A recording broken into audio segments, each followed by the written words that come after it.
Nila, sir. Ano to? Lingguhan o buwanan? Lingguan din, sir. Linggo. Yes po. Lingguhang paper bag po Yes ito. po. Yung para sa'yo, alin yung pinaka-remarkable na abutan ng pera? Isa para sa akin, yung ano ko doon, sir, is yung nagde-deliver sa mga media po.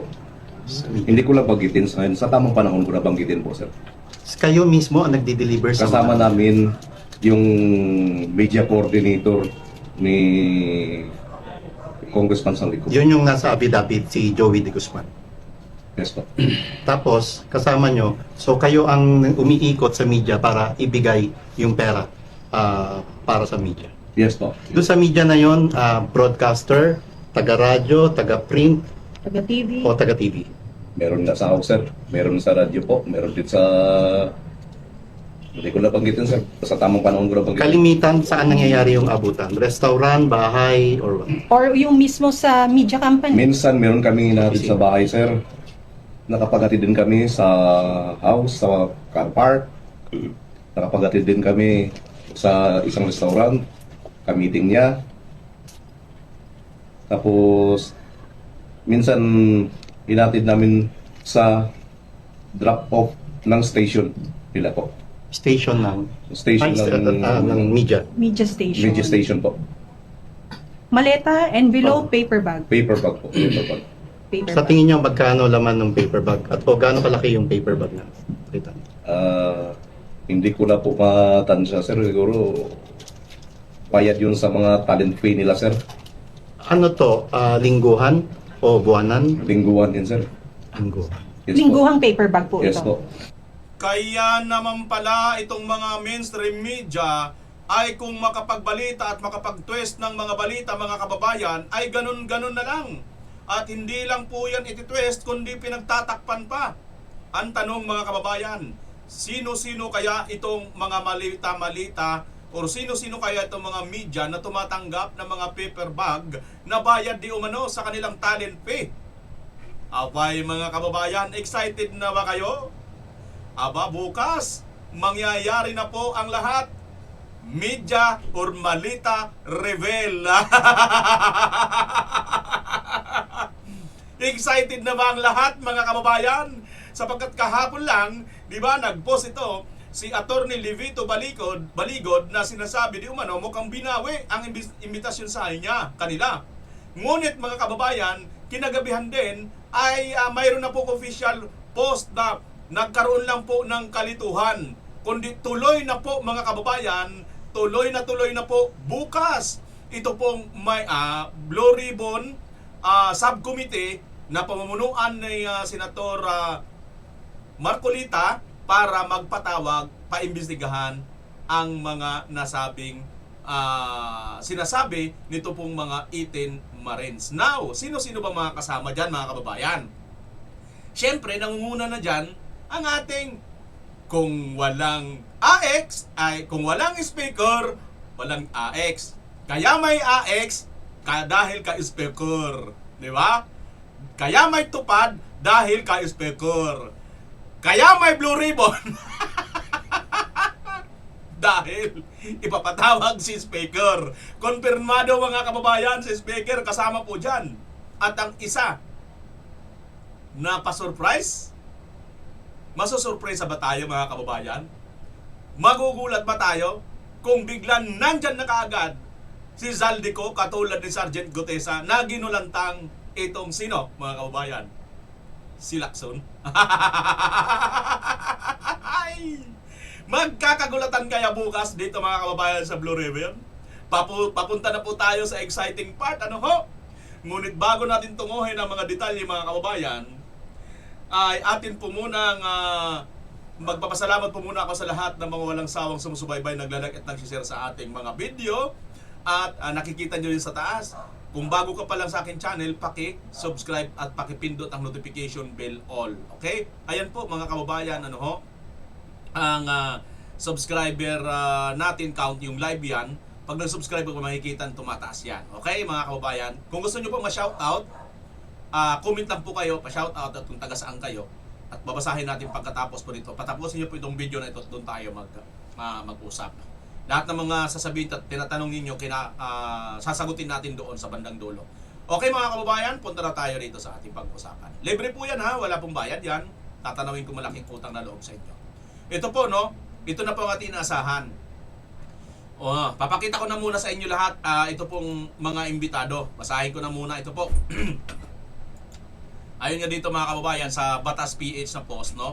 House Speaker Martin Romualdez among those invited to Senate flood control probe.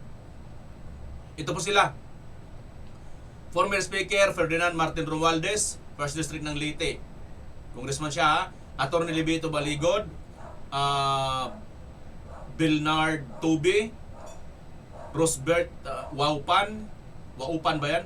Binees Bulantati, excuse me, Johnny A. Buduan, or Budwan, Rodante Urbilio, Riniboy O. Julian, Christopher T. Esquivel, George O. Villalon Jr., Romeo Romel O. Bubares, Jel Orgel N. Natividad Jr., Anselmo Taberdo, Joyle, J. Cadyao, Romel C. Galapon, Cecilio S.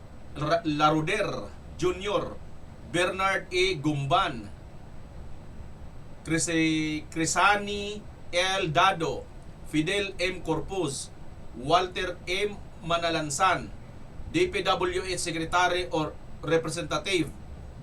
Uy, si Deiso, pwede no? Ombudsman or Representative.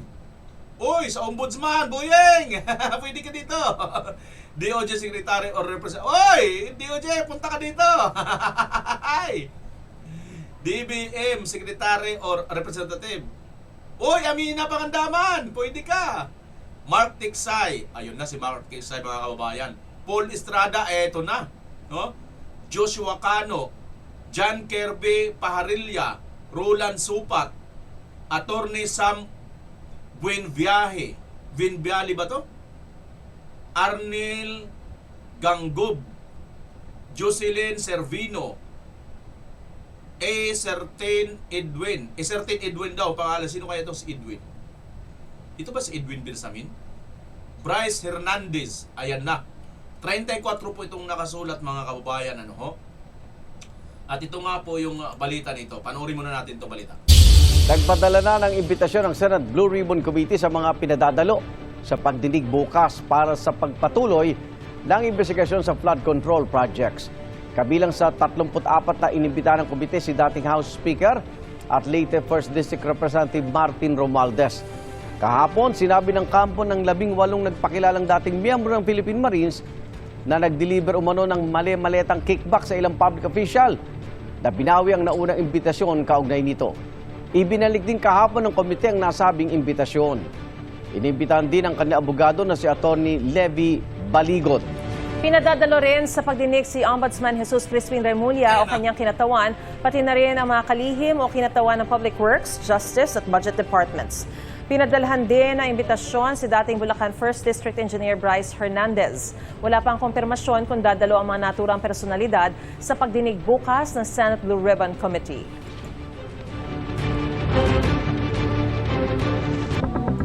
Ang tanong mga kababayan, dadalo ba ang lahat ng ito, lalo na nga si Martin Romualdez? Para sa akin kasi, sigurado na po, dadalo itong si mga kababayan, si Itin Marines, ayan. Dadalo po yan mga yan. Sigurado na po yan, ano ho? So, ang tanong na lang natin, itong si Martin Romualdez ba ay dito natin makikita kung talagang tunay nga itong waray na matapang. Kasi ang mga waray, alam nyo mga kababayan, matapang po yan, no ho? Tingnan natin kung ang kanyang katapangan kaya niyang ipaglalaban dito yung mga waray, di ba mga kababayan? Siyempre, ako bilang isang waray, Martin, ipaglaban gad nimo na mga waray-waray, kaya di ba maiisog man kita mga waray-waray. Sige Martin ha, mga kababayan. So ayan na. Ayan na po, ang official na po talaga at matagal na natin pinakahihintay itong 18 Marines na talagang matitindi po ang kanilang nalalaman patungkol po dito sa mga mali-malita. Siguro mga kababayan, kung nag-iisip kayo, nagtataka kayo, bakit parang mayroon pa yatang hindi pa po siguro naiimbita dito. Tandaan po ninyo, paunang hearing pa lang po ito, ano ho? At hindi pa naman po ito agad-agad. Pero sa tingin ko, importante talaga natin marinig dito itong mga dating Marines at saka yung Mark Tiksay at saka yung Estrada na yun. Kasi matagal na rin yun sinasabi ni pangalan nito ni Senator Marcolita na bakit hindi yun pinapatawag. Yung Paul Estrada at Mark Tiksay.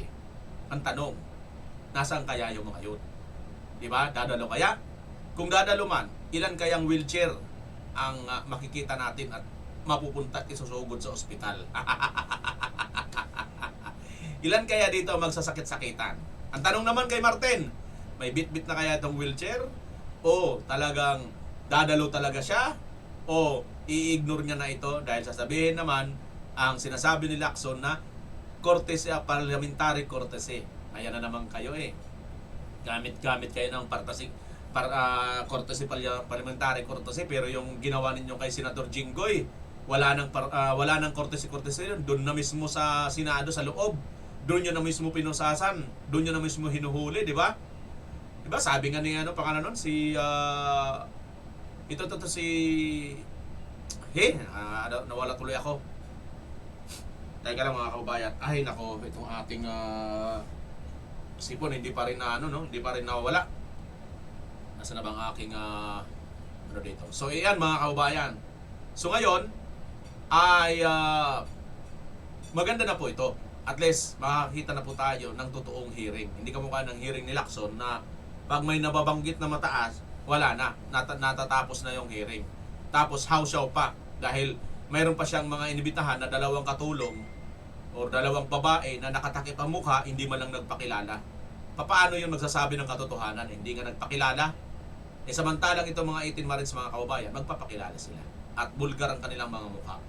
Okay? So yan po ang maganda dito. Ngayon mga kababayan, ito pa ang pinaka-excited natin. Si Saldico at saka itong si Sergeant Cotesa. Si Sergeant Cotesa mga kababayan, hindi po kasama siya dyan. Pero ngayon, ang tanong, si Saldico kaya? Maaari kaya siyang bigla na lang sumulpot dyan? Ha? Tandaan po natin si Saldico ha. Hindi nila basta-basta na nadiditik kung saan na napupunta. Bagamat mga kababayan si Saldico alam na nila kung nasaan, hindi nila malaman kung mapapa-stop or nahuli or nadakip. Di ba? Malay natin mga kababayan, bigla na lang po tayong gulatin bukas. Na-excite ba kayo mga kababayan kung gugulatin tayo ni Saldico? Gusto nyo ba yon? Pues, kung gusto nyo yon, panoorin nyo muna ito mga kababayan na balita na maaari bang manggulat si Saldico bukas. Tingnan nyo po itong ating nakitang balita. Panoorin po natin ito pangalan nito, si Konsihal Ludovica ng Quezon City. Dahil sa panibagong liderato ngayon sa Senado sa ilalim ng pamumuno ni Senate President Alan Peter Cayetano at sa bagong chairmanship ng Senate Blue Ribbon Committee, posible umanong lumantad sa Senado si resigned Congressman Eli Zaldico. Ayon ito sa isang konsehal ng Quezon City. Si Almar Fursuelo magbabalita. Alam nila na mag-o-online testimony si Zaldico.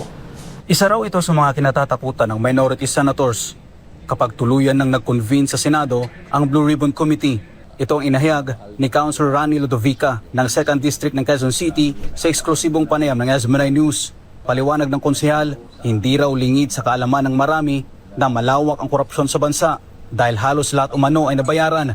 Wala ring naging resulta noon ang pagtestigo ni Senate whistleblower at dating Marine Sergeant Orly Gutesa. Alam naman natin lahat di ba? Hindi lang naman ang isang tao nagsalita, ang dami.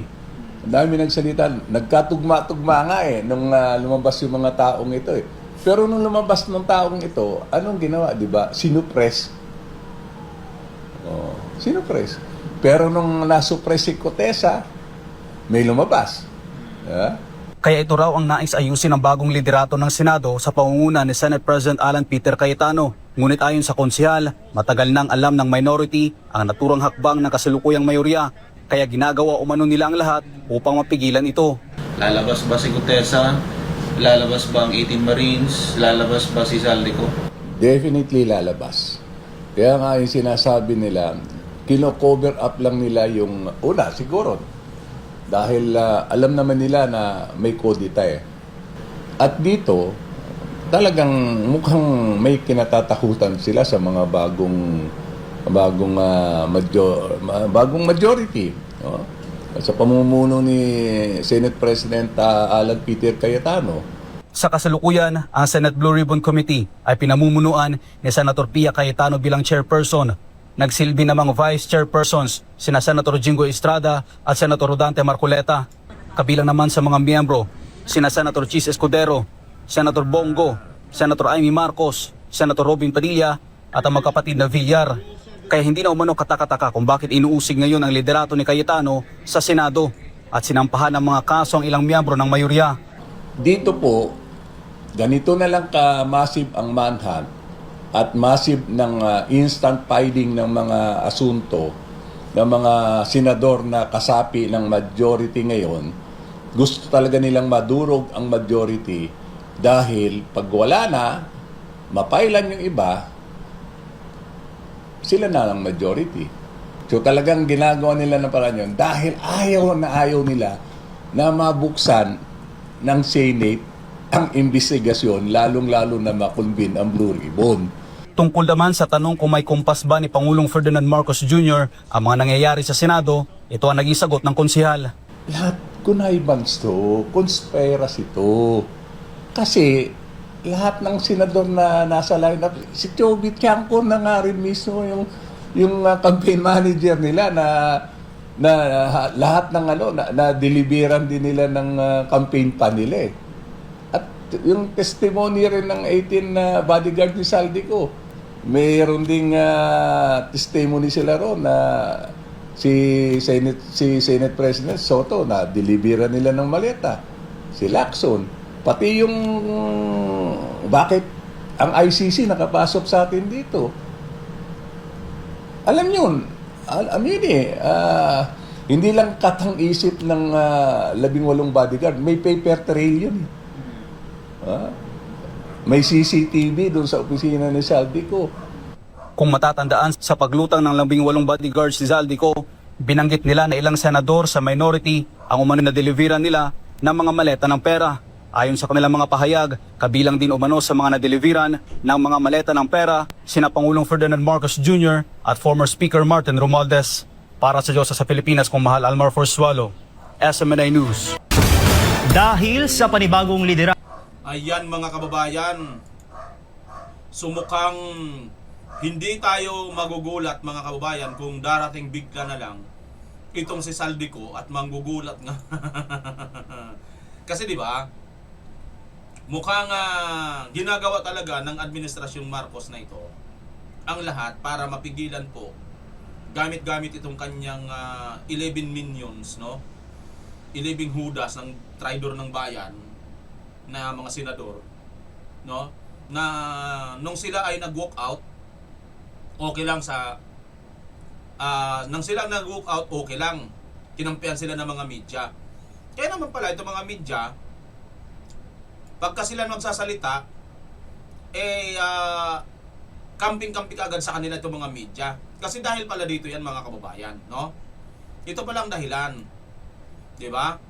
Yan palang dahilan kung bakit itong mga media pala, mga kababayan, ay gano'n na lang kung makapag-camping. Pansin nyo, 'di ba? 'Yun naman ang napapansin ng lahat eh. Pagka mga majority senators ang magsasalita, ang gumagawa ng aksyon, ang mga media, ang kanilang pinoportray, masama ang ginagawa ng majority. Pero pagka itong minority naman, kahit mali ang ginagawa, maganda para sa kanila. Pansin niyo mga kababayan, di ba? Ganun lang nangyayari ngayon eh. Ganun ang mga narrative ng mga mainstream media. Masama ang imahe ng 13 majority. Pero ang 11 minority, yun ang magandang ginagawa para sa mga mainstream media. Tumingin kayo mga kababayan sa mga headline lahat ngayon. Except lang siguro sa SMNI at saka sa SMNI at saka sa Net 25 at saka sa UNTV. Yan yung mga nakikita natin ng mga patas na mga Di ba? Pero yung iba halos same na sila mga kababayan eh. Same na sila pagka ang narrative nila parang ang dating parang masama, hindi maganda, hindi tama itong ginagawa nitong 13 senators, no? Or majority. Oh, may nag-unsubscribe na, yun ang hindi tama. Nag-subscribe ka na tapos babawiin mo. 53 na eh. Bigla na lang, ayun, 283 na pala, kahapon 281, 82 pa lang tayo, no? So, yun ang hindi tama, no? Kaya naman pala mga kaubayan, kasi pakinggan natin muli ito. Dahil bukas, malalaman na natin siguro. Anong pang pangalan nito ni Sir? Sino ba ito? Basta isa ito malamang doon sa nabanggit natin na kanina. No? Isa ito doon. So, pakinggan na natin ulit dahil nga napakaganda po dito sinasabi niya. Kaya ito palang dahilan kung bakit itong mga media ay paborable lagi ang balita. Paborable lagi ang balita dito sa mga pinaghinalaang nagnakaw ng pera ng bayan. Kasi kasama pala sila. Ang tanong na lang natin, sino-sino kaya itong bukas babanggitin? At sa malamang, mapapatawag din ito ulit. Yung para sa'yo, alin yung pinaka-remarkable na abutan ng pera? Isa para sa akin yung ko doon sir is yung nagde-deliver sa mga media po. Hindi ko lang banggitin sa tamang panahon ko na banggitin po sir. Kayo mismo ang nagde-deliver sa Kasama namin yung media. So, ito, yun yung remarkable sa kanya, yung pagde-deliver sa mga media. Saan ba ito di-deliver? Sino ba ang mga media? Sabi niya, sa tamang panahon niya babanggitin. So bukas ito ang tamang panahon, malamang. Babanggitin niya na kung sino ito. Media coordinator ni Congressman Saldico. Yun yung nasa affidavit, si Joey De Guzman. Yes po. So itong Joey De Guzman mga kababayan ay media coordinator daw ni Saldico. Tapos, kasama nyo, so kayo ang umiikot sa media para ibigay yung pera para sa media. Yes po. Doon sa media na yon, broadcaster, taga-radyo, taga-print, Taga-TV. o taga-TV. Meron na sa house sir, meron sa radyo po, meron din sa hindi ko na banggitin sir. Sa tamang panahon ko na banggitin. Kalimitan, saan nangyayari yung abutan? Restaurant, bahay, or what? Or yung mismo sa media company. Minsan meron kaming inahatid sa bahay sir. Nakapaghatid din kami sa house, sa car park. Nakapaghatid din kami sa isang restaurant. Kamiting niya. Tapos minsan hinatid namin sa drop-off ng station nila po. Teka, drop-off ng station nila. Lahat ng mga nabanggit nila, bahay, restaurant, car park, drop-off ng station, lahat ng lugar ng mga ito, mga restaurant, di ba? Lahat itong mga binanggit nilang lugar, sa tingin ko lahat ito may mga CCTV. Kung may mga CCTV mga kababayan, kung hindi po ito nagsasabi ng totoo, madali lang mapatunayan. Tama hindi? Pero, kung ito po ay makitaan ng mga ebidensya na may mga CCTV at nakita nga doon, may mga patunay sila. Paano kung bit-bit nitong mga ito? CCTV video at mga pictures. Na-excite ako lalo mga kawayan. Sino-sino kaya itong mga mainstream media na ito? Station ng media. Media station. Media station po. Maleta, envelope, paper bag. Paper bag po. Paper bag. Paper Sa bag. tingin nyo, magkano laman ng paper bag? At o gaano kalaki yung paper bag na? Kita. Hindi ko na po matansya sir. Siguro bayad yun sa mga talent fee nila sir. Ano to? Lingguhan o buwanan? Lingguhan din sir. Linggo. Yes Lingguhang paper bag po po. Yes ito. po. Yung para sa'yo, alin yung pinaka-remarkable na abutan ng pera? Isa para sa akin yung ko doon sir is yung nagde-deliver sa mga media po. Hindi ko lang banggitin sa tamang panahon ko na banggitin po sir. Kayo mismo ang nagde-deliver sa Kasama namin yung media coordinator ni Congressman Saldico. Yun yung So mga kababayan, abang-abang po natin yan bukas. Abangan po natin yan bukas. So, maganda na po itong development ngayon. Teka lang ha. Sama sana yan dyan si Senator Jinggoy, mga kababayan. Kaso, wala eh. Talagang pinilit nila ipakulong, di ba? Sa takot talaga nila, mga kababayan, to Senator Jinggoy, oh. Nanay ko ng happy 96th birthday. Walang gagalaw. Happy birthday, ma'am. Tawad na question, sir, sino yung mga tumatawag sa ito po? Nanay ko ng happy 96th birthday. Walang gagalaw. Happy birthday, ma'am.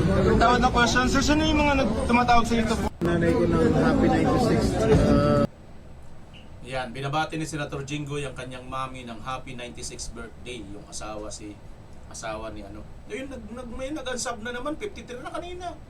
Nag-unsub na naman yung isa. Loko ah, narinig na. Huwag ka mag-unsub, tutuliin kita dyan eh. Anyway, mga kababayan, ayun po si Senator Jinggoy, ano, kasama sana siya dyan. At kitang-kita naman na talagang pinulitika talaga siya rito, no? Kung tutuusin nga, hindi siya nabanggit dito eh. Di ba? Yung Bryce Hernandez na napakasinungaling, alata naman napakasinungaling eh. Sa bagay, andyan, papatawag na naman siya eh. Magigisa na naman siya bukas eh. Tingnan natin. Tingnan natin, mga kababayan. Pero yung iba, na nagsauli ko na ng pera, na bariya lang doon sa kanilang ninakaw, ayan, absuelto na ngayon, mga kababayan. Yung kanilang mga itinuro, nakalaban itong BBM admin, ayun, kulong, katulad ni Senator Jinggoy. Ganito po katalamak itong administrasyong Marcos ngayon, mga kababayan. Pero saludo tayo dito kay Senator Jinggoy. Huwag ka mag-alala, Senator Jinggoy. Wala nang 2 taon niyang paghihirap mo dyan, pagtitiis mo. Ganun talaga eh. Nanindigan ka. Senator Jinggoy, panoorin natin. Kamusta po yung unang gabi? May we know why, sir? Konting details lang po.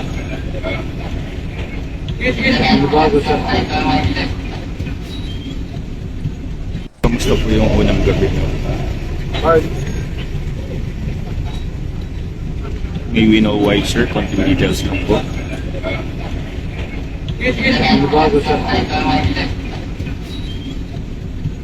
Kamusta po yung unang gabi? Kinukumusta si Senator Jinggoy sa kanyang unang gabi nitong reporter, mga kababayan. Siguro nang buburadyo, ano? Alam nyo, sa totoo lang, kahit pa sabihin natin dati na siyang nakulong, magasanay na siya, pero masakit pa rin yan eh. In the sense na hindi mo naman talaga kasalanan, wala kang kasalanan na ginagawa. Inanuhan ka lang ng pagbibintang ng dahil lang to sa politika. At ang masakit pa nito, yung mga tunay na gumagawa, sila ngayon yung mga nakakalaya. Sila ngayon yung mga akala mo malilinis, di ba? Yan po yan, mga kababayan. Tingnan natin. Ito na po, official na kasi ito po may mga nakaano na po rin itong mga senador, mga kababayan. Tingnan natin itong mga senador. Oh.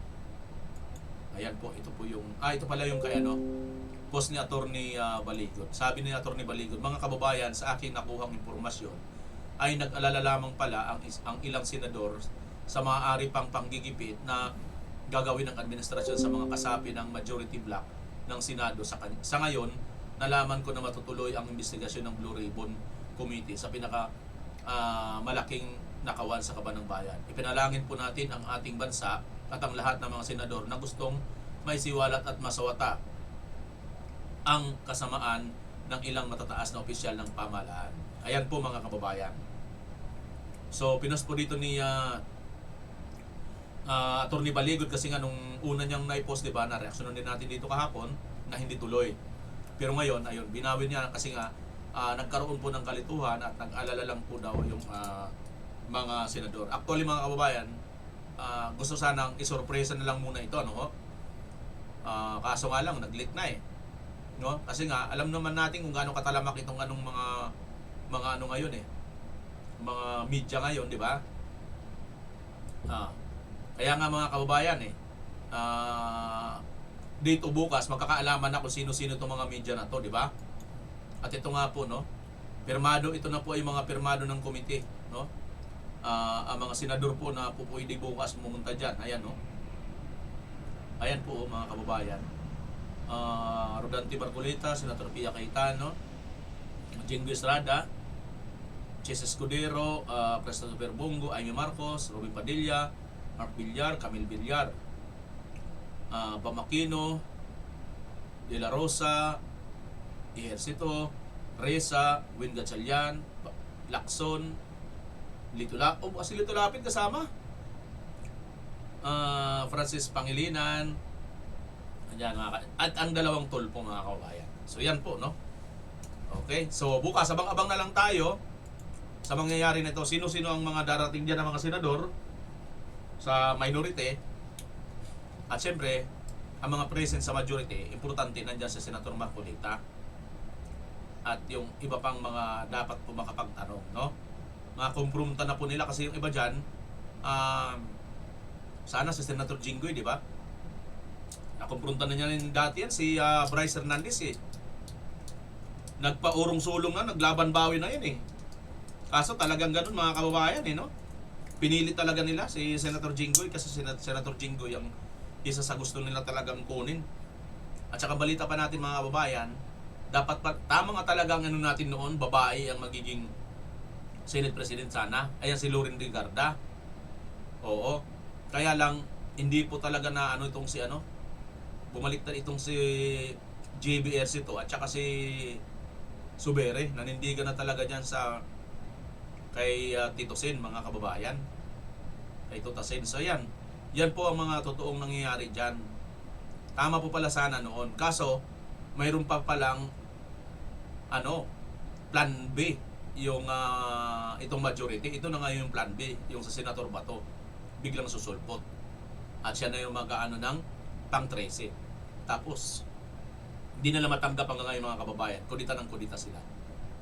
Okay?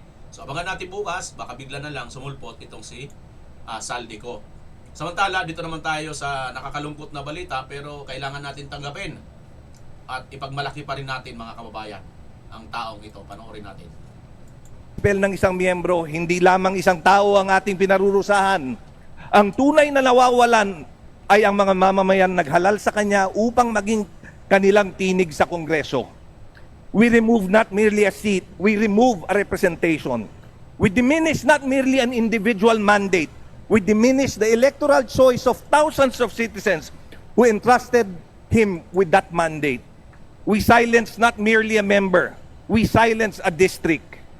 For that reason, expulsion must remain a remedy of last resort, reserved for the conduct fundamentally that destroys the integrity of the institution itself.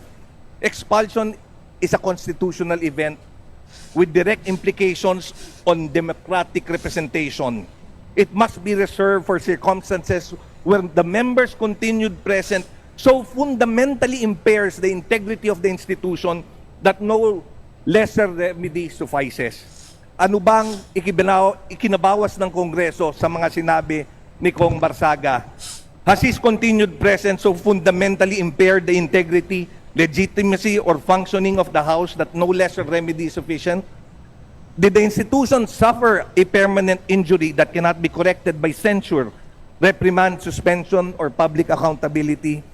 More importantly, this House must recognize that the individual who felt aggrieved by his statements have not been left without recourse. In fact, they have already availed themselves of remedies provided by law. Multiple cyber libel complaints have already been filed against Kiko Barsaga. Kung naniniwala ang mga nagrereklamo na ang kanyang mga pahayag ay lumampas sa hangganan protektado ng pananalita at naging kriminal na, meron ng umiiral na proseso upang ang mga ito ay mapatunayan. Ang prosesong iyon ay hindi nagaganap sa bulwagang ito kung hindi sa hukuman. Honorable Bong Suntay, please wrap up. The courts possess the competence, the procedural safeguards, and the constitutional mandate to determine whether a statement constitutes protected speech or actionable defamation. They can receive evidence, assess intent, determine liability, and impose the penalties prescribed by law. If the statements are indeed unlawful, the courts will say so. If they are protected by the Constitution, the courts will likewise say so. May nasaktan, may nagalit, may nagreklamo, ngunit ang pagkagalit o pagkainsulto, gaano man katotoo, ay hindi pakatumbas ng pagkasira ng institusyon. The Constitution demands a higher threshold before the elected representative of an entire district is removed from office. The true test of commitment to freedom is not whether we protect the voices we agree with. It is when we protect the voices we disagree with. And the true test of commitment to this representative government is whether we respect the electoral choices of the people, even if when those choices are comfortable. Ipagpauman ninyo po if I appear to be sympathetic to the plight of Congressman Barsaga. Minsan rin po akong nakaranas dumaan sa Ethics Committee at nanganib na masuspinde dahil sa isang analogy na aking hinayag during a committee deliberation. Nagpapasalamat ako sa ating mga kasamahan na tumayo upang ako ay hindi mapatawan ng parusang suspensyon. At gaya ng pagtayo nila para maprotektahan ng aking karapatang magsalita, ako ngayon ay tumatayo upang ipaglaban rin ang karapatan ng isa nating kasamahan dito sa Kamara. Hindi lamang para magsalita, ngunit para may pagpatuloy magsilbing boses ng kanyang distrito. Kagaya ng sinulat ni Evelyn Beatrice Hall, I may not agree with what you say, but I will defend to the death your right to say it. Thank you very much, Madam Speaker. Kahiya-hiya itong animal na kongreso ngayon mga kababayan, ano? Palibasa kasi hawak ni Bangag. Nakakahiya. Nakakahiya. As in nakakahiya talaga. Bakit mga kababayan nakakahiya? Matatandaan natin dati, una na ito nilang ginawa kay Congressman Arnie Tevez. Hindi pa nga nasisintensyahan sa mga kaso kanyang kinakaharap. Hindi pa convicted. Pero nung ginawa nila, tinanggal na nila bilang congressman. At ito na nga, si Barsaga na naman ngayon. Mga kababayan. Itong kongres na ito, samantalang walang mga conviction or hindi pa convicted sa ating korte, wala pang mga kasalanan na napapatunayan. Kaikikan lang, kaartehan pa lang nila, nasaling lang ang kanilang kagaguhan, kanilang pagnanakaw, na bulgar lang, yun, tinanggal na nila. Congressman Tevez, Congressman Barsaga. Pero, yung MPE, terorista, convicted criminal, Franz Castro, hindi pa kinulong. Nandyan, nananatili pa rin. Wala man lang suspensyon. Paano? Ang kapal na mukha eh. Paano? Hindi po mukha eh. Mukha ng mga buhaya kasi ang mga kasama. Pakapala ng mukha dyan sa Kongreso. Kaya, manipis ang mukha ng pusa eh. Ni Kiko Barsaga. Kaya tatanggalin ka dito, manipis ka. Mga makakapal, balat ng buhaya mga nandito, kaya wala kang karapatan na nandito ka. Layas. Yun ang mga kababayan. Anyway, ito mayroong open letter si Vice President tungkol kay Barsaga. Nakaka-touch itong ni Vice President dito kay Congressman Kiko Barsaga. Open letter to Francisco Kiko Barzaga. Dear Kibe, I do not have your number, so on FB post is the next best thing, sabi niya. Being different is okay. It takes great to be yourself in a world that rewards conformity. Not everyone will understand your choices or the path you take. And that's okay. What matters is staying true who you are in what you believe in. Ako man ay itinuturing na kakaiba. Ilang beses na akong tinawag na baliw, bobo, at kung ano-ano pa. Dahil lamang sa pagtangging sumunod sa nakasanayan. You are different because you have never been convicted of child abuse. O, diba? O, patama natin yan. Sino yung child abuse na convicted? Franz Castro. Different ka doon. Never brought home malitas. Oh, sino ba yung may mga nag-uwi ng mga malitas? Di ba? Of public funds. Never allowed cocaine and alcohol to flow from your office, and never said yes to corruption in operation. Walking alone is okay too. It takes courage to charge forward even if no one will follow you. Your resolve is a daily reminder that character matters more than conformity. The strength you show inspires more Filipinos than you may ever know. Alam kong may sipon ka ngayon, uminom ka ng vitamin C, at damihan ang tubig na iniinom, magpagaling ka. Parang ako rin pala si Congressman Kiko Barsaga ngayon ha. Sipon din ako ah. Mahal ka ng Diyos, mga Kapitinyo, mga Dabawinyo, mga Agila, at ng mga pusa. With my utmost respect, Inday Sara Z. Duterte, Vice President of the Republic of the Philippines. June 3, 2026. Ngayon lang po ito mga kababayan. 39 minutes ago na post po ito ng ni Vice President mga kababayan. Patungkol po dito kay Kiko Barsaga na tinanggal po dito mga kababayan bilang congressman. Ano? So, ayan po, mayroon po tayong congressman na tinanggal nila dahil kakaiba. Ayan, tanong natin, panoorin din natin to si ano? Kasalanan ni Kiko Barsaga, kumbuaya at korap. Na-admit natin, hindi maganda ang tingin sa atin ng mamamayan after the flood control anomaly. Hindi kasalanan ni Kiko Barsaga, kumbuaya at korap ang tingin ng maraming Pilipino sa atin. Hindi kasalanan ni Kiko kung mababa ang tingin sa Kongreso. Tayong lahat ay may pananagutan dito. Sa imaing ito, maraming aligasyon ng korupsyon. Yung ombudsman mismo ang nagsasabi, there are a lot of contractors dito sa Kamara, pero bakit hindi natin ito iniimbestigahan? Conflict of interest, anomalous budget and infrastructure, pork barrel, patronage politics using government funds, bundat ng mga political dynasties. Ngunit sa halip na linisin natin ang ating hanay at magbago sa ating mga gawi, pinili nating magalit, mainsulto at parusahan ng mga nagsasalita. Galit tayo, nasasaktan tayo sapagkat may kasabihan. Truth hurts. Kailangan pag-isipan natin itong mabuti. Bilog ang mundo.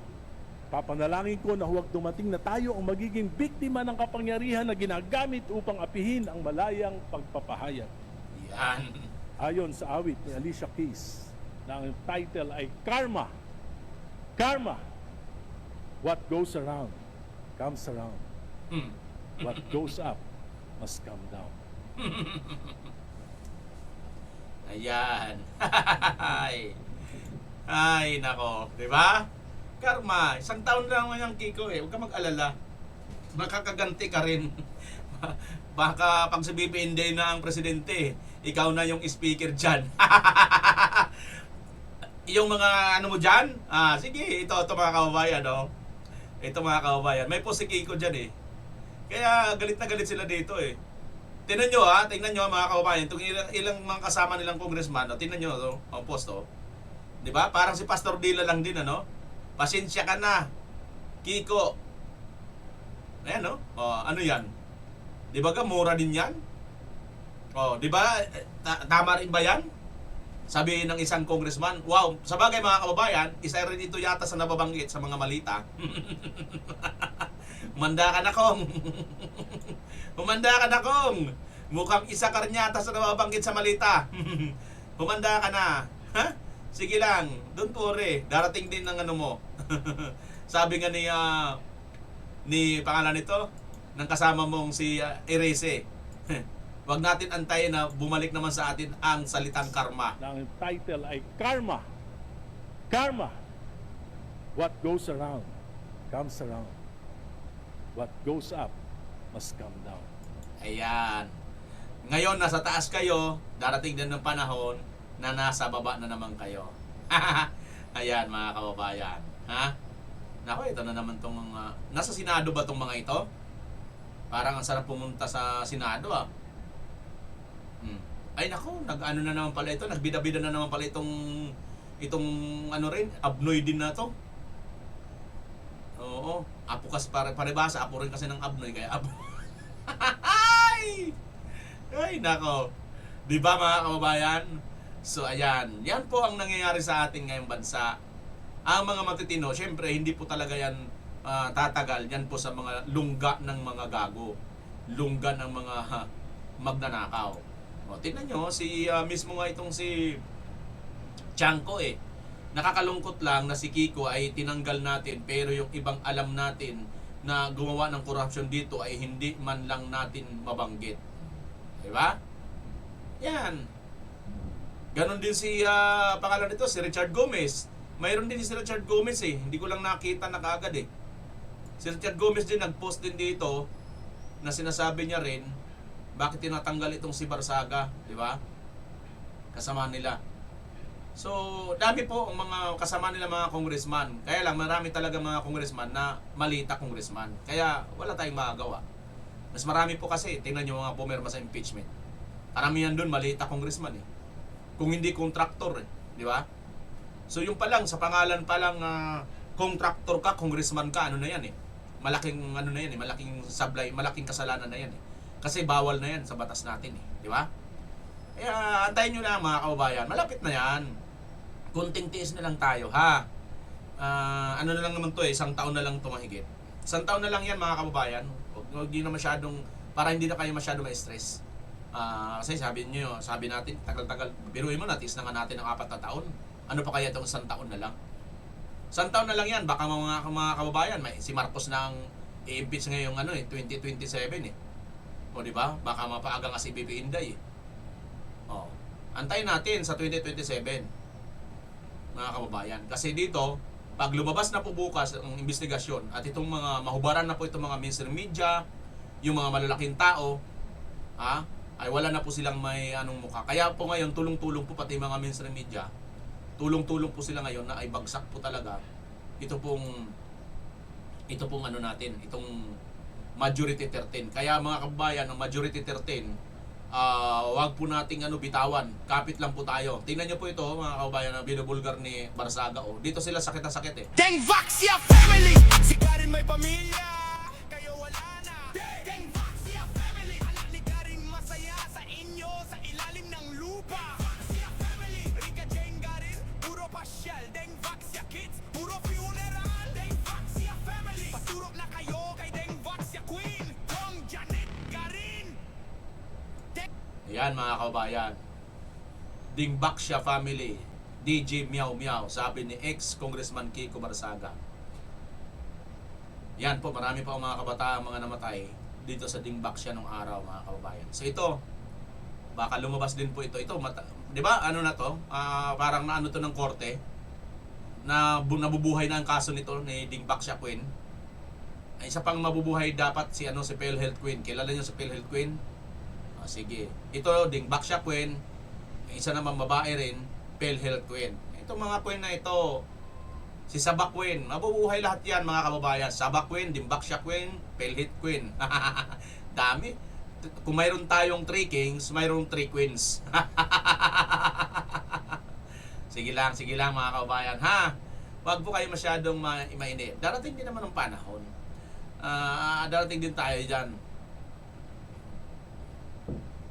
Tingnan mo, pati si Hunasa, pabor sa pag-iimbestiga sa flood control, May mensahe rin suportado ni former Senator Gringo Hunasa ng agarang investigasyon sa Senado sa anomalya sa flood control project sa ilalim ng Marcos Jr. government. May mensahe rin ito sa administrasyon. Si MJ Malihar sa report. Kumpirmadong matutuloy ang ika-9 na public hearing ng Senate Blue Ribbon Committee sa Huwebes, June 4. Sa kabila ng mga report tungkol sa munoy panggigipit ng administrasyon, nakatakdang tumistigo si Attorney Levy Baligod at ang 18 ex-Marines kaugnay ng mga alegasyon ng anomalya sa flood control projects at money delivery schemes. Nakahanap naman ng kakampi ang mga dating sundalo kay dating Senator Gringo Onasan. Sa panayam ng SMNA News, giit ng dating sundalo at produkto ng PMA Matatag Class of 71 na dapat pakinggan ang testimonya ng Brave 18. nababaling na naman yung atensyon natin sa ibang bagay. Tama.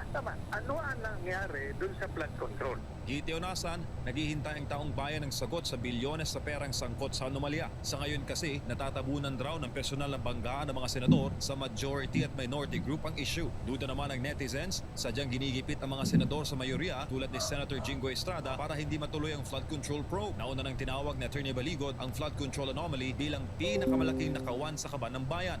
Sino naman ang hindi sasamaan loob, di ba? Nasobrahan, di ba?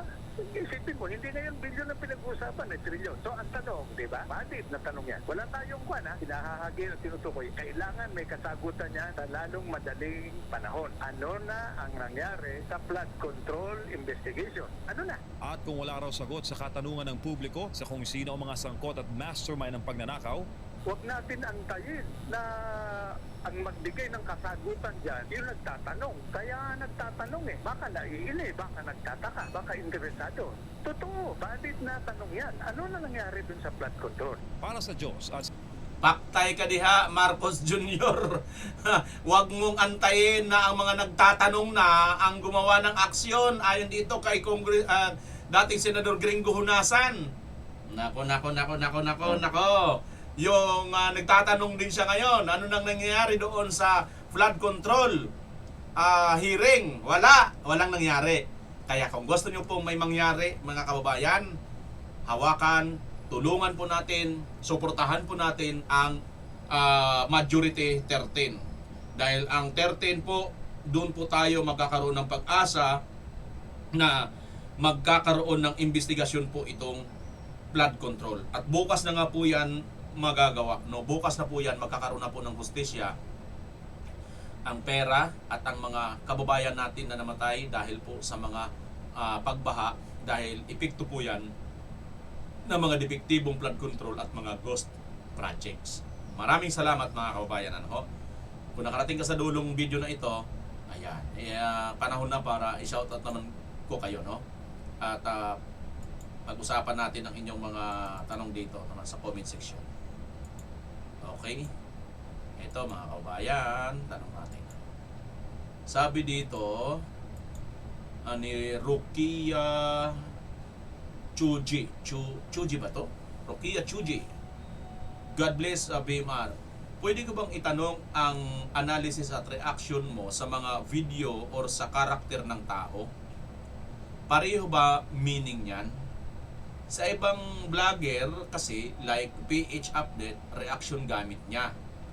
Pag mga professional like Malutikia, if not mistaken, sa Nimpo. Just asking sa kaibahan para sa mga regular vloggers at sa mga professional.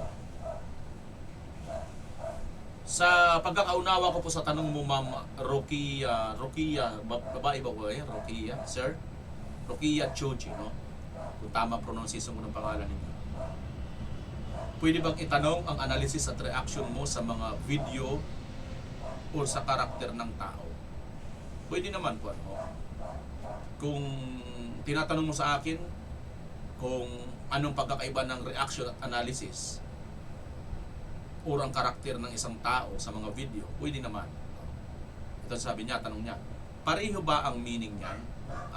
Una, magkaiba po ang meaning niyan. Pwede po kasi yung karakter, iba yung karakter ko.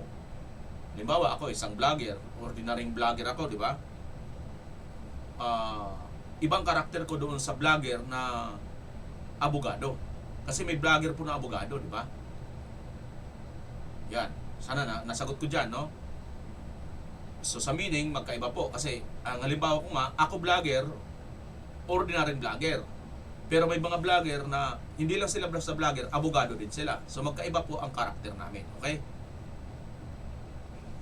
Kasi ang bukod pa doon, ang karakter kasi ng isang abogadong vlogger, dapat pag nagbablog siya, may respeto siya sa batas. Pasok lagi sa batas. Although may mga respeto rin naman tayo sa batas, pero more on dapat excuse me more on dapat on legal side siya at magbabase siya doon. Kasi pag hindi niya ginawa yon, pag lumagpas siya doon or maliin niya yon, may posibilidad na pwede siyang i-contempt or patawan ng parusa ng korte.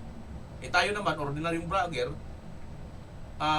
prone naman din tayo sa pagkakamali. Hindi naman sa sinasabing pwede tayo magkamali, araw-arawin na lang natin or sadyain na natin. Hindi ganon.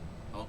Ang sinasabi lang natin, mas mabigat ang burden sa mga attorney ng mga vlogger. Kasi sila, pwede silang i-disbar. Tayo, hindi naman tayo pwede i-disbar eh. Maaari tayong kasuhan, pero sila, mas malaki ang mawawala sa kanila kasi nga abogado sila eh. Okay? So yun, yung character, ganun yun. Sa ibang vlogger kasi like PH Update, reaction gamit niya.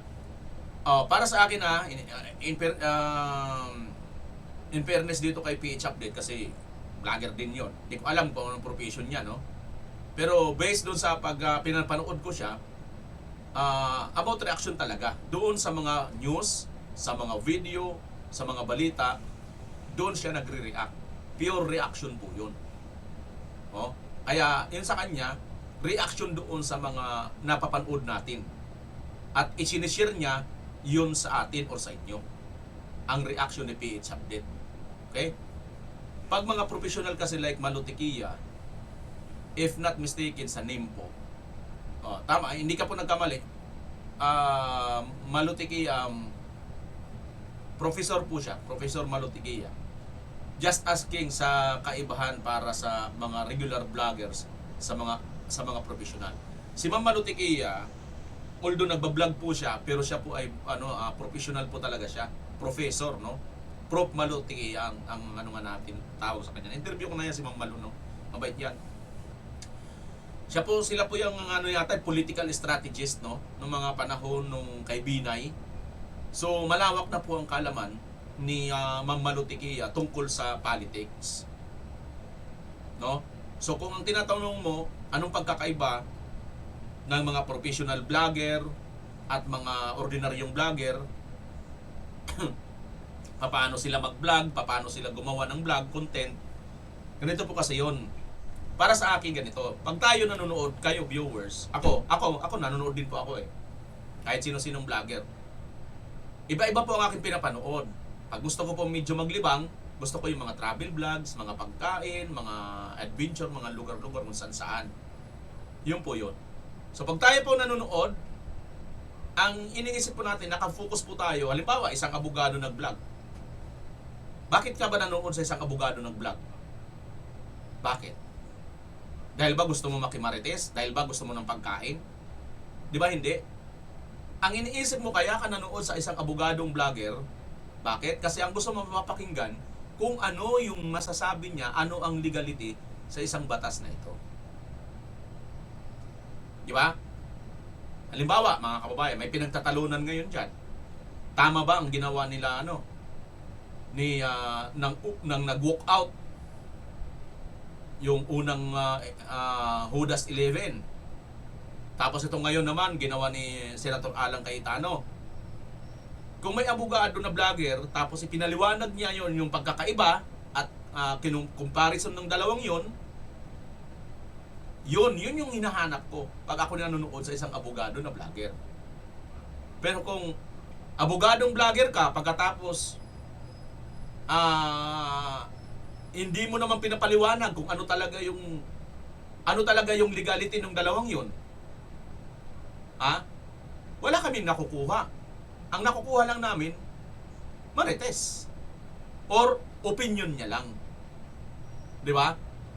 Pero meron din tayo napapanood na abogado na after niyang i-cite lahat ang mga legalities, magkabilang side, pinakita niya, saka siya ngayon magbibigay ng sarili niyang opinion. Which is, yun ang gusto kong mapanood pag abogado ang vlogger. Gets nyo? Ilatag niya muna ang magkabilang side. Pagkatapos, gusto kong mapanood kung saan siya tumitindig. Ano ang kanyang POV. Personal view. Point of view. Gets nyo mga kababayan? Katulad kay General Macanas. Ang kanyang channel, The General's Viewpoint, no? Yung sarili niyang pananaw, sarili niyang punto doon sa napapanood niya. Yun. Hindi dahil sa general siya, kundi dahil sa Yun yung kanyang sariling punto, sariling pananaw, yun yung pagtingin niya sa nangyayari. Or opinion niya yun. May mga vlogger kasi, lalo na mga abogado, minsan sobrang talagang opinionated. Alam niyo yung ibig sabihin ng opinionated? Yung one-sided lang. Pero ako para sa akin due respect sa mga abogado, marami tayong mga abogado, kabilang side. Para sa akin, mas believe ako dun sa abogado na not one-sided. Oo. Kasi unang-una, hindi mo naman kliyente yung isa. Bakit? Kung makapagtanggol ka, makapag-opinion ka, kiling na kiling ka doon, di ba? So kung hindi ka naman talaga, unless hindi naman kita pwede ring pigilan na mag-opinion ka talaga, pabor doon sa kabila. Di ba? Pero hindi na ako manonood sa'yo ng ano. Manonood na lang ako kung sakasakali mayroon kang ipupuntos sa'yo. Yun lang yun. Gets nyo mga kababayan? Yan. Ngayon, sa amin naman ng mga regular vloggers, katulad sa akin, ako, at ang iba pang mga vlogger, katulad ng PH Update, hindi ko alam kung ano mga profesyon nila, no? Like, si partner Badong, isa siyang dating principal. So, yung ibang mga kasama natin, hindi ko rin alam kung ano mga profesyon nila, anong tinapos nila, no? Pero, kahit ano-ano pa man yun, may mga kanya-kanya tayong reaction, opinion, sa video. Ngayon, kung tayong tatanungin mo, manunood ka sa amin, tayo siyempre, ang mga reaction, ang mga opinion, ang mga analysis natin, pabor talaga sa mga Duterte. Kasi dito tayo nakasupport eh. It's nyo mga kababayan.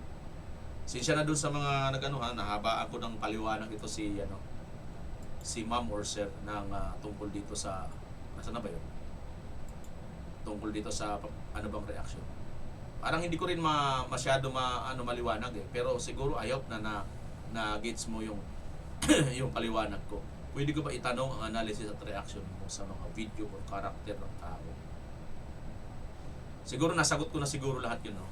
Ang karakter ng isang tao, kung isa kang abogado dapat, ang karakter mo dapat more nakakiling ka dapat sa mga legality or sa mga nangyayaring batas, doon ka dapat ipapakita mo dapat kung ano yung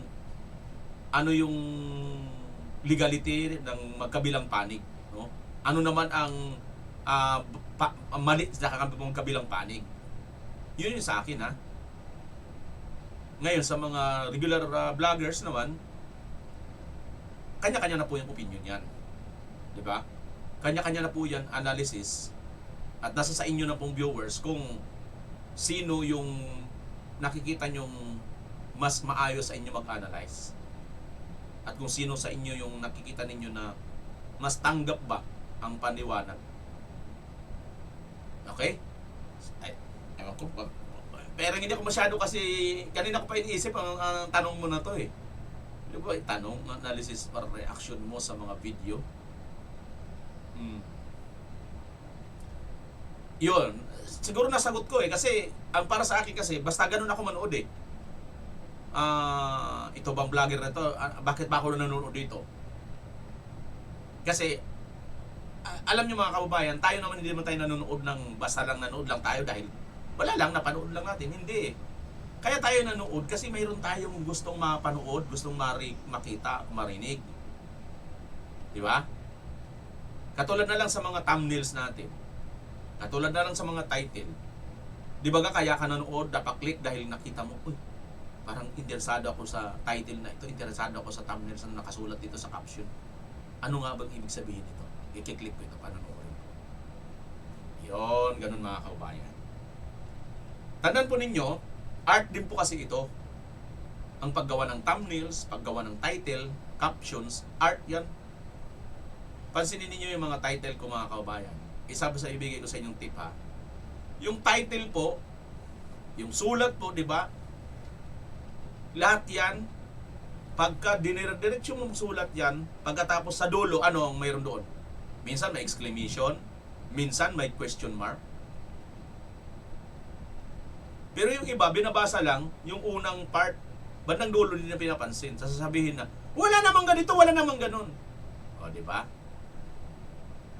May question mark nga sa dulo eh. Gets nyo mga kababayan? Okay, tuloy na natin. I hope na ano mo yung tanong mo na anuhan ko. Nasagot ko kahit papaano. Ako rin medyo naguluhan din ako eh. Kasi hindi ko talaga maano, no? Pwede bang itanong ang analysis at reaction mo sa mga video o karakter ng tao? Tama nga naman, ano? Tama na. Sabi ko yung karakter, yung kung sino ang papanoorin mo, yung mga vlogger, di ba? Kung ano, bakit ka nandoon. BMR, bakit walang share icon ng video na to? Hindi ko alam. Ma'am Lucy Pedres. Baka iPhone po yung gamit mo. Minsan kasi yata sa iPhone iba eh.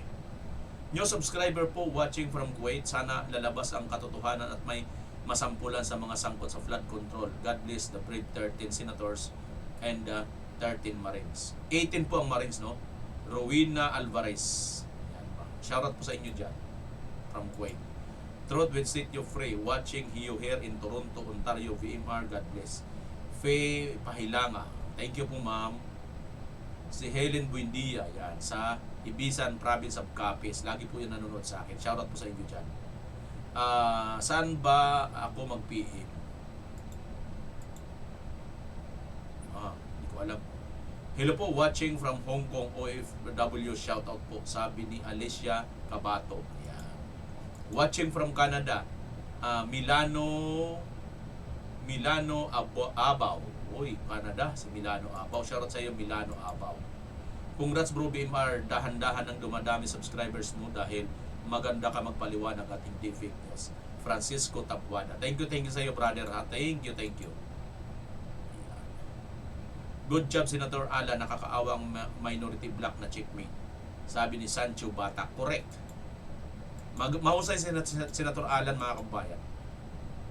At alam nyo ba, bago tayo magtapos sa ito, anin ko muna. God bless, we are praying that you are the rest, majority be covered, all Jesus blood be covered upon all of you. Sabi ni Teresita Smith. Bakit ba withdraw? Ano ba yung bakit ba withdraw? Blisilda Dapo. Wala na. Okay na yung tungkol yata yun sa mga 18 Marines. Okay na, tuloy na po, Ma'am Blisilda. Salute our brilliant lawyer, SP Cayetano. Nice to hear you. Brilliant talaga, no? Watching from Balagtas, Bulacan, San Rafael. BMR, sana umpisan na ang hearing. BRC. Yes, oo. Danilo Almadin. Bukas na po. Ayan. Alam niyo ba mga kababayan, sa talino ni Vice President, ni Senator Alan, mayroon pa tayong isang exciting na aabangan sa kanyang gagawing decision. Kung nakarating ka sa dulo na ito pabonus ko na lang sa iyo, mga kababayan. Hindi para magbida-bida ha. Actually, marami na po ang mga ating nahulaang analysis dito. Kasi sinasabi ko noon, hindi ko alam kung mangyayari o tatama, di ba?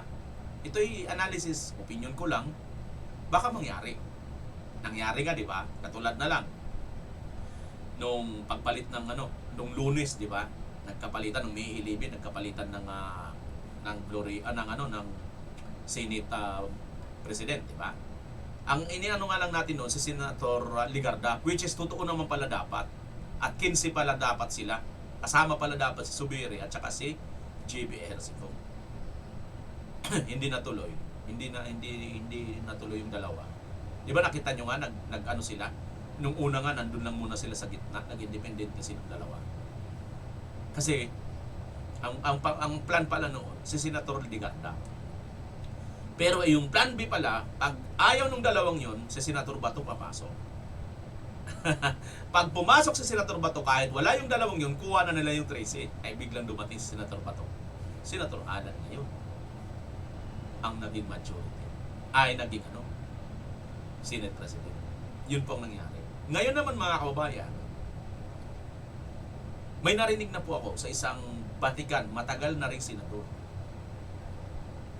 Diba? Marami ng mga angal ngayon, umiiyak na sila ngayon dahil tila baga iniipit na ng Senator Alan itong majority. Kasi 'di ba nagbanta na Senator Alan. Una nung Lunes, hindi na siya nagpaano ng nagpasisyon. Ngayon na naman, kahapon, wala na naman. Ngayon, mukhang hindi na naman, wala na naman sesyon ngayon. Iyak na naman uli ang mga iyaking hudas ni BBM. BBM BBM mga vlogger, mga marites. Na 11. Di ba? Iyakan na naman yun. Alam nyo bang pwede silang paiyakin ni Senator Alan hanggang sa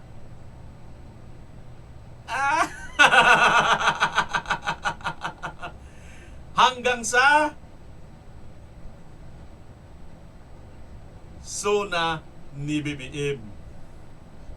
Pwedeng walang quorum, walang sesyon. Tuloy-tuloy lang muna ang Blue Ribbon.